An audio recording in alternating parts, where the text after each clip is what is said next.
What's up, kings and queens? It's your boy Dan from Daft Previews, and we've had 6 straight winning days. I'll say it again, 6 straight winning days. I feel like a loss is just around the corner, if I'm being honest with you. But hey, we're going to stick to our processes and we'll keep doing what we're doing. We've got a large slate on the NBA today. I'm going to give you 10 of the bets that I've already put down today. You heard that right. 10, and nobody giving you this volume of picks. Now, if that sounds interesting, then let's go. Before we get into the picks, we do have to review the day that was. And look, another winning day. VIP went 7.75 units up. I shared 8 bets on the video last night or yesterday. We went 6 and 2 on those. I know a few of you guys still happen to leave negative comments because I wasn't perfect. I think the one thing you've got to realize is with these picks, the professional bettors in this industry, they hit these at 60%, meaning 6 out of 10 is a great day. So for us to go 6 and 2 on the bets that I gave out, I think there's a lot that you guys need to be positive about. But referring to this recap, 7.75 units in the positive for VIP. I wasn't always doing this well this season. If anything, I started the season quite slow. Now, what's different? I got to tell you, it's nothing. I'm doing the same research, still using props madness. I've got the same staking methods. We just have more reliable data to roll with. So we've got an amazing run. You can see it here, 41.4 units profit in the last 7 days. Like I said, a losing day could be coming soon, but I'm going to stick to the process that got me this far. Now, here's a quick recap of how we all went. With my VIP, I went 5 and 2 on straight bets because I forgot to screenshot the Zubac bet over his assist prop, but I did talk about it in that last video. But 5 and 2 on the bets that I did place. Let's talk about the 2 losers first. Anthony Edwards under 4.5 assists. You guys roasted me in the comment section, and I think that was well deserved. It was a bad bet. I did fall in love with the matchup data. The matchup against Boston is awful, but I didn't consider that this game was going to be close as hell. Anthony Edwards, he's going to have a high usage rate, and those assists came through. I think he had 6, so that was a bad bet. I can admit that. We had Jaylen Brown over 9.5 rebounds and assists. Now, looking at this, I don't think it was such a bad bet. 5 rebounds and assists at halftime, did nothing in the second half. Derek White led the team in rebounds. I think he had 9 rebounds in that game. And believe it or not, out of every Boston Celtics player which saw the court, Jaylen Brown had the least rebounds for any of them. It's crazy. So I'd happily take that bet again. I don't think it was such a bad one. But let's be positive and let's celebrate some of these winners. Ben Simmons under 6.5 rebounds, easy money, finished with 3. Kyrie under 7.5 assists. That was pretty easy as well. He finished with 6. PJ Washington over his rebounds. That was a little bit of a sweat. We got there. Overtime helped, got us to 10. PJ Washington over his 3.5 first quarter points. He finished with 5. Tyrese Maxey under 8.5 rebounds and assists. That was a little bit sweaty. I don't know what he was doing playing in the fourth quarter down 20, but he was still there. He finished with 8, so we got the win. Also, hit a couple of value plays. PJ Washington plus 500 and Zubac plus 425. Now, I did read the comments in the last video, and there's a lot of you guys saying the discount code didn't work. And that's because I told you there's only 20 uses. It all got used up real quick. So if you're interested in joining VIP, I've created a brand new code. It's called Washington. You'll get 40% off if you use that code. And I'm doing that to celebrate PJ Washington. Had a lot of bets on him today, and he came through. So this is what I sent to VIP. 7.75 units profit, only 16 bets today. A little bit less than what we normally do, but we've got a big slate, so we should see more of that today. These are the different types of bets. We've had profits in our parlays, had profits in our same game value plays, and obviously in our player props as well. This is the code. Washington, I've limited this to only 30 users. So first 30 that get in get to use that discount. And this is what the value plays look like. Took PJ Washington for 10 boards to go over his first quarter points prop and to get 1 rebound in the first quarter, $50 into 300. And we had Zubac, took 3+ assists and for him to go under 21.5 points, $50 into 262. And then we had a combo. This is where I put my 3 value plays, put them together, run the doubles on it. I bet $30, got $315 back. Now let's go. So that's all part of the VIP experience. I encourage you guys to check it out. If the discount code for Washington has already been used up, your other alternative, sign up to the apps that I have in the video description below. Send me an email about it, and I'll get you into VIP. Now, enough on the recap. We've got 10 bets we've got to get through.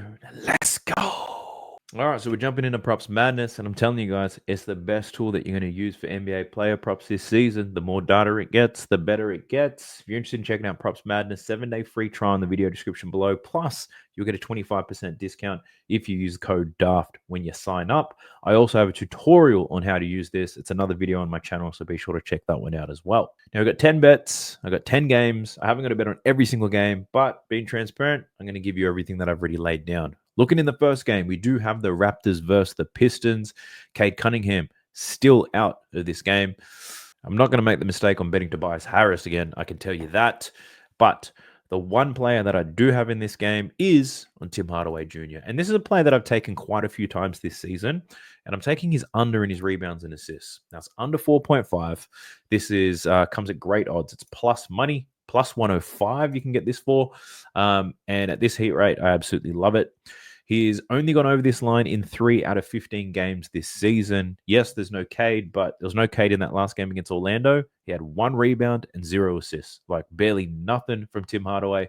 Up against this Raptors team, 15th in assists allowed, 9th in rebounds allowed. So the matchup is not absolutely easy for him to get those. I'm just loving the hit rate on this. Yes, this is a hit rate play more than anything, but Tim Hardaway, he's on the court to do one thing, and that's to shoot the ball. Outside of that, not too many rebounds and assists. You can definitely see that through his season starter. Now, looking at the 3 games where he's gone over these, one thing to call out here, in 2 out of the 3 games where he went over, Jalen Duren didn't play in those games. And in the first game where he went over, Jalen Duren got injured after 8 minutes. Jalen Duren's back. He's playing this game. So is Stewart. They got big rebounders. They don't need Tim Hardaway to do, I don't want to swear just yet. Maybe when I get a little bit heated, but they don't need him to do much. So I like the under in his rebounds and assists. That's our first play. That's a plus money play. For those of you playing on DFS apps, this is not a play that I would take on it. The odds for this are excellent for betting straight, but if you're betting on DFS apps, I would not be taking Tim Hardaway. Jumping into the next game, we've got the Magic versus the Hornets. I've got 2 different plays on this one. One of them you're probably going to love. The other one going to make you a little bit nervous. Let's start with the one you're going to love. Franz Wagner took his over 27.5 points in this one. Oh, God. Apologies. Still haven't completely recovered from the COVID. But Franz, he's over this line in only 8 out of 18 games. But we've got to factor in Paolo Banchero, who's still out. And look what he's done there. 7 out of the 13 games he's gone over. But the good thing is he's gone over in 6 out of his last 7 games. His only under was against the Los Angeles Clippers, and that matchup was tough as hell. Up against the Charlotte Hornets today, the matchup's not tough at all.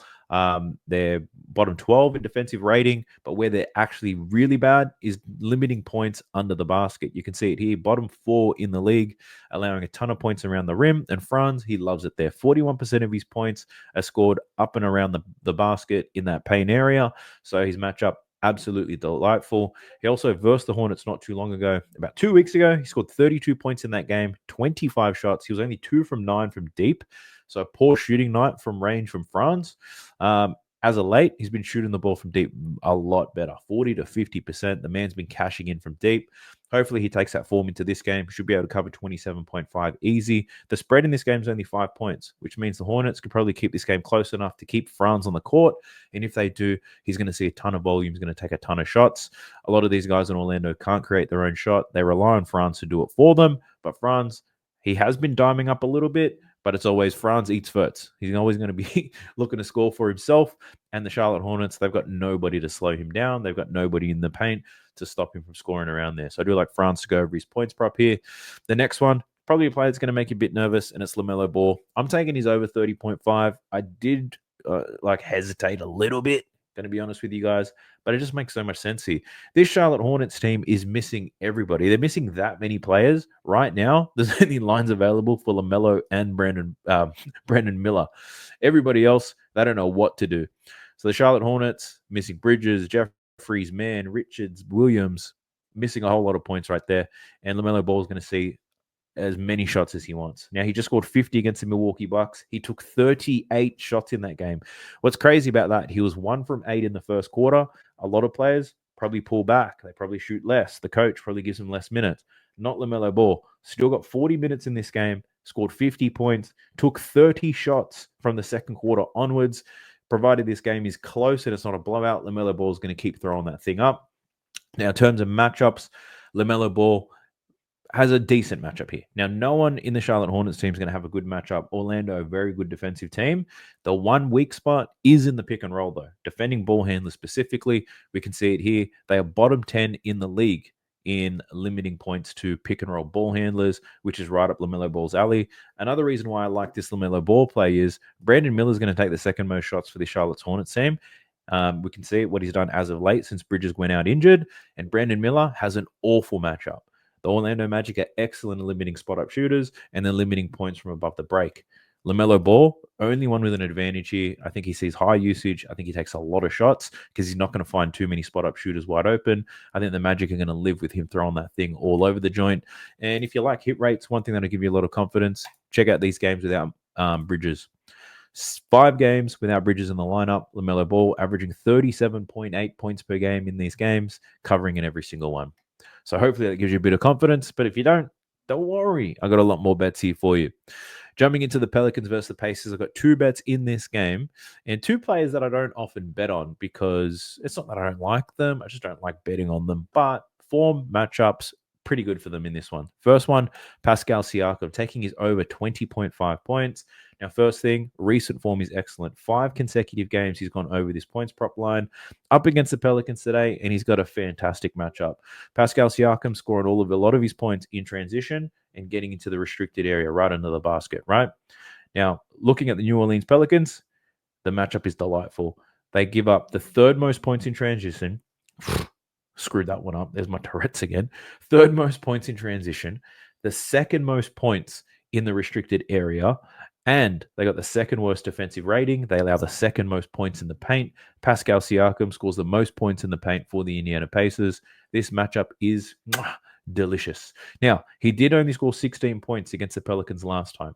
And in that particular game, the Indiana Pacers, they had 10 plus points from like 5 or 6 different players. Ben Shepherd scored 20 and not Matherin.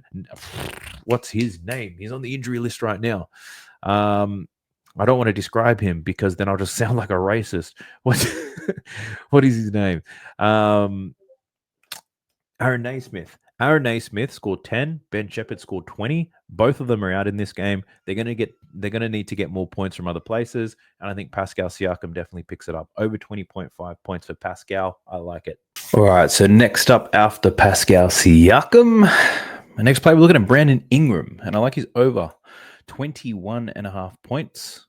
I took that on Bet365, and that's already moved to 22.5, but I still don't mind the spot there. Now, let's talk about Brandon Ingram. Firstly, in terms of lineups, the Pelicans, it looks like CJ McCollum, he's a chance of playing in this one.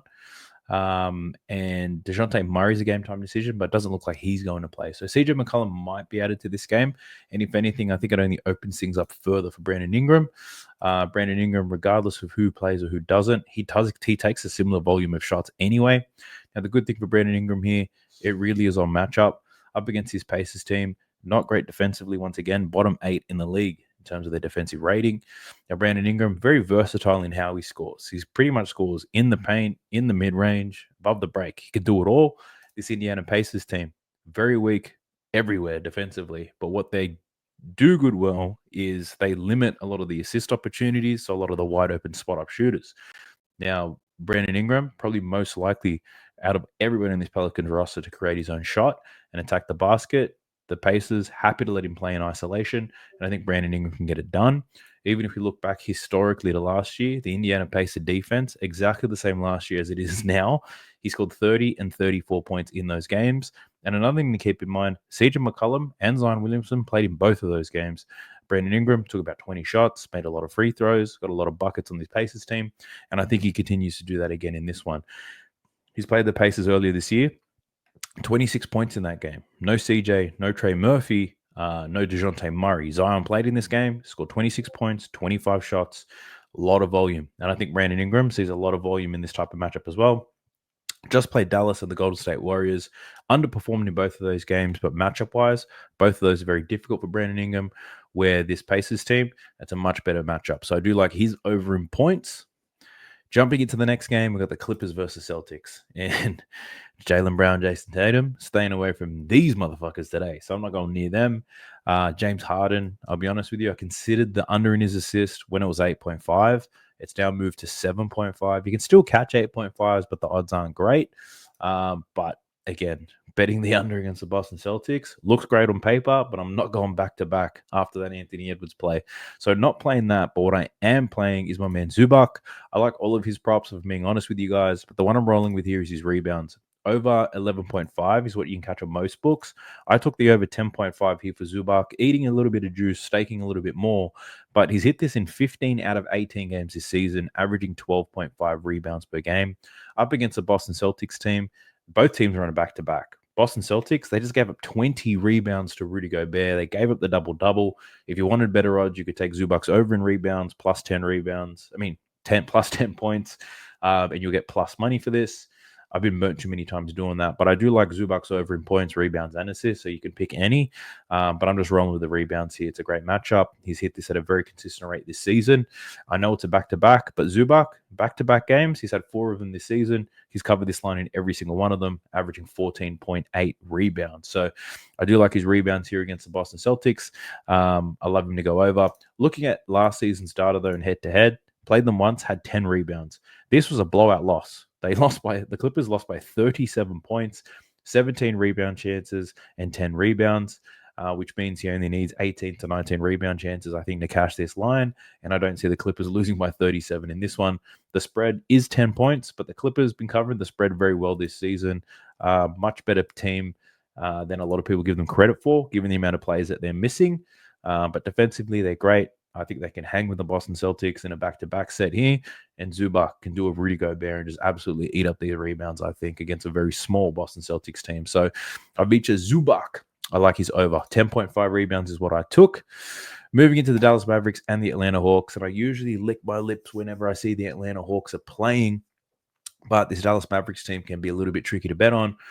I did have a couple. I'd looked long and hard at this game, not gonna lie to you, because the Hawks are play with a lot of pace. They're very shit defensively, but the players for the Dallas Mavericks, which have the best matchup, you would say, to score some points, they're not the most reliable. So I'll tell you what my bet's on, and I'll also tell you who the other players who have great matchups are. But we're looking at Derek Lively here, and I'm taking his over 7.5 rebounds. Now, he's only hit this in 6 out of 13 games this season. As of late, hasn't been hitting it very well, but did have 13 rebounds against the Miami Heat. Now, the Miami Heat, another team that gives up a lot of rebounds. This Atlanta Hawks team, bottom 8 in the league in terms of rebounds allowed. And that Miami team, they'll also give up a lot of rebounds. They're bottom 4. So they give up a lot of rebounds, but it's important to figure out who they give up rebounds to and why. Not going to lie, I wanted to take PJ Washington. You guys know I love him. Been betting on him heavily since Luke has been out. I'll show you that in a second. But Derek Lively is my guy purely because centers have been feasting against this Atlanta Hawks team. If we take a look at here, the centers versus this Atlanta Hawks team, 8 of the last 11 have gone over their rebounds line. A lot of the guys have been killing it. This Atlanta Hawks team, they don't attack the paint too much. If they do, it's usually a lob threat down low. So they're not attacking the paint heavily, meaning there's a lot of long outside shots. Derek Lively, he doesn't get a lot of rebounds purely because he's contesting a lot of shots at the rim. This Atlanta Hawks team ain't doing too much of that. So I think Derek Lively can definitely eat on my rebounds here. I am taking his over 7.5. The leans, and these are very strong leans I had in this game, PJ Washington. It all comes down to games without Luka Doncic. Let me show you. He's scoring 27, 22, 21 in the 3 games without Luka. So the numbers are fantastic. His matchup is not ideal, is what I'm going to say here against Atlanta, but I still think he goes over. Strong lean to the over there. Same thing with his rebounds. 17, 13, and 10 boards without Luka. This Atlanta team does give a lot of rebounds, but PJ Washington, he's going to get the Jalen Johnson matchup, in my opinion. And Jalen Johnson, even though he does spot up quite a bit, can be a bit aggressive attacking the basket. Might take PJ Washington out of the prime opposition to get boards, but at the same time, I still lean to the over. Being honest with you, I'll probably still bet on it. But for now, Derek Lively is the only bet that I have in this game. In terms of who's got the best matchups here, we're looking at Klay Thompson and Quentin Grimes. So this Atlanta Hawks team gets buried from outside. They don't defend spot-up shooters well. They don't defend above the break well at all. We can see it right here.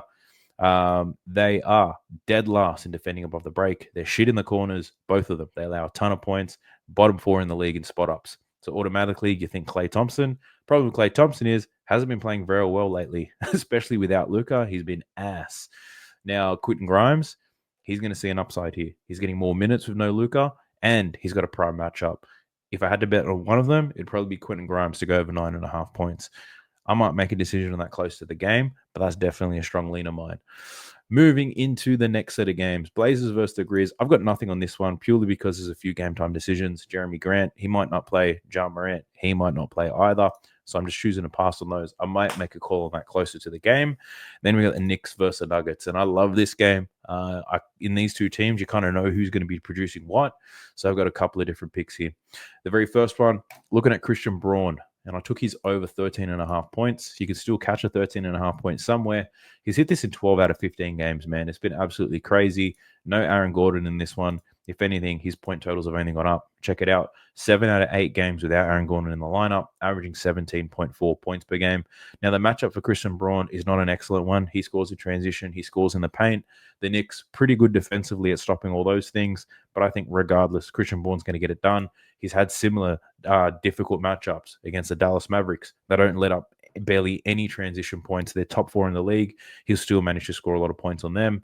And then if we think about the restricted area, OKC, one of the best in the league, restricting the buckets down there with Chet Holmgren, and Christian Braun still scored 24 points down there. Again, Dallas, they protect the paint quite well. He still scored on them. So even though the matchup's difficult for Christian Braun here, I'm trusting in the fact that he's going to play a lot of minutes with no Aaron Gordon. He's going to see a lot of opportunities. Westbrook's pass happy. Jokic is pass happy. I just love this one. Consistent play here. Christian Braun over his points prop. And then the other one, we're going back to Jalen Brunson. We're betting the same play that we bet on him last time he played. We're taking the over his assist prop, over 7.5. You can get this for plus money. Some places you can get it at 6.5, but pretty juiced to the gills. So I took the 7.5 at the plus money. Now he's hit this in 4 consecutive games, 10, 11, 10, and 8, up against a Denver team that gives up the second most assists in the league. Now, this is pretty much a system type of play. There are certain teams in the league that don't allow pick and roll ball handlers to score, and that is exactly what Jalen Brunson is. He scores 35% of his points in the pick and roll and getting to the free throw line. This Denver team, top 4 in the pick and roll, top 5 in terms of allowing free throws. So difficult matchup for Jalen Brunson to score some points here. But at the same time, the Denver Nuggets give up a whole lot of assists. So when Jalen Brunson looks to exploit these pick and rolls, he's going to have some wide open shooters, or he's going to have Cat wide open rolling to the rim. He's going to have the opportunities. And what I love about this play for Jalen Brunson, his potential assist numbers have been fantastic. In this 4-game stretch where he's covered this assist line, 17, 14, 14, and 21 potential assists. Now he's got a whole lot of scorers around him. I think he can take advantage of that. This Denver team's going to look to slow him down offensively, and I think he dimes up in this one. So I do like Jalen Brunson to go over his assist prop. A popular play you're probably going to see some stuff from Michael Porter Jr., and I think the read looks good. The problem is he had such a strong game against the Lakers, 24 points, 11 rebounds. If you look at Michael Porter Jr., he rarely does these things back to back. You can see it in this graph. A lot of the time, have a strong scoring game, slow down the next. Strong rebounding game, slow down the next. So based on those trends, I wasn't interested in taking Michael Porter Jr., but I think that's going to be a popular play out there today. Jumping into the next game, though, we got the Thunder versus the Kings. I've got one play on this. I don't necessarily bet on the Kings too much because out of De'Aaron Fox, DeMar DeRozan, Domantas Sabonis, who's going to score all their points, right? I don't know how they're going to play, who they're going to play through. So I'm choosing to stay away. But OKC, Jalen Williams, Shai Gilgeous-Alexander, they're the two who are going to do everything for this team. I couldn't necessarily find something of value because their play types don't necessarily suit the matchup with the Kings. So I don't see an edge there. But what I did end up taking is Keegan Murray, and I took his over in rebounds. I got the 6.5, took a little bit of juice with it, but 6.5 is available in quite a few books. So Keegan Murray, over 6.5 rebounds. He's hitting 11 out of 17 games. He's averaging 8 rebounds per game this season. So I do like that. But the other thing is this matchup. OKC allow the most rebounds allowed. And there's no surprise given their tallest player in the starting lineup is about 6'6". They do have Isaiah Hartenstein off the bench, who adds a lot, gives them a lot of rebound support. But at the same time, we also have Demonis Sabonis in this game. And OKC are going to be very focused on keeping Sabonis off the glass. Keegan Murray is going to be a forgotten man in this one. Now, Keegan Murray is taller than everyone in that OKC starting lineup. He's got a significant size advantage. He's also very aggressive crashing the offensive glass. He'll get a couple of offensive rebounds in this game as well. On the defensive rebounding side of thing, OKC tend to play a whole lot of shooters, pretty much 5-out offense the whole time. Keegan Murray, you can see it in his games. The minute a shot goes up, he's heading towards the basket. He'll get a lot of uncontested rebounds. Now, how do I know that? I looked back in his form against OKC last season. Played them 3 times, 10-plus rebounds in 3 of those games. In these games, he had about 3 to 4 offensive rebounds in the games where he had 10-plus. And I watched the film on that, and a lot of the time, he's defending Jalen Williams, which I thought would be a bad thing. But Jalen Williams, when he doesn't have the ball, he's not moving too much, especially in the offense right now. He's kind of sitting. He's being the secondary playmaker behind SGA. And if Jalen Williams isn't moving off the ball, Keegan Murray's just waiting. When a shot goes up, when they hit the weak side, Keegan Murray's going to be that guy to get a lot of uncontested rebounds. And on the offensive side of things, when there's pick and rolls, Jalen Williams defends him, but they're going to look to put Shai Gilgeous-Alexander onto Keegan Murray as often as possible. The Kings will. They're going to do a lot of pick and rolls to get that switch.